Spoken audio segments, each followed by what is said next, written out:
SSC 2026 ইসলাম ও নৈতিক শিক্ষায় mark উঠানো কিন্তু খুবই জরুরি, কারণ তোমার প্রত্যেকটা সাবজেক্টে এ প্লাস পেতে হবে।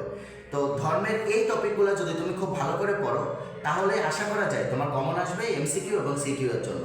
আর অনেকে আসো যে অনেক বড় ভিডিও দেখো, 5 ঘন্টা 7 ঘন্টার ক্লাসের ভিডিও দেখো, এইটার থেকে বেশি কার্যকারী হবে যদি তুমি এই টপিকগুলো বই থেকে পড়ো। বইয়ের প্রত্যেকটা অংশ থেকে তুমি যদি প্রথম 3 থেকে 4 লাইন পড়ো, তাহলে দেখবা তোমার প্রশ্নগুলো কমন আসবে বেশি। প্রথম অধ্যায়ের জন্য তোমার এই টপিকগুলো পড়া জরুরি। দেখো যেভাবে দেওয়া আছে 1 নাম্বার 2 নাম্বার 3 নাম্বার এভাবে সিরিয়াল ওয়াইজ দেওয়া আছে, তুমি সিরিয়াল ওয়াইজই পড়বা।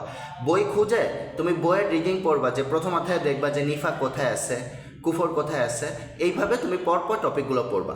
এখন আসো দ্বিতীয় অধ্যায় দেখাই। দ্বিতীয় অধ্যায়ের জন্য তোমার সিরিয়াল ওয়াইজ এগুলো পড়তে হবে।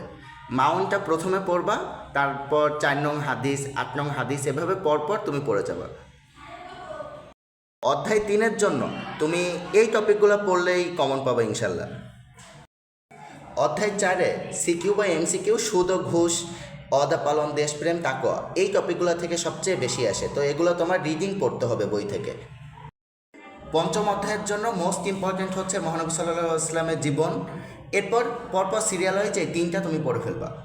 ধর্মের পূর্ণাঙ্গ সাজেশন এগুলাই, তো এগুলো তোমার মাস্ট বই থেকে রিডিং পড়তে হবে, এইটাই সবচেয়ে ভালো হবে। তুমি সৃজনশীল বা এমসিকিউ পড়ার থেকে এই টপিকগুলো তুমি মাস্ট পড়ে যাবে।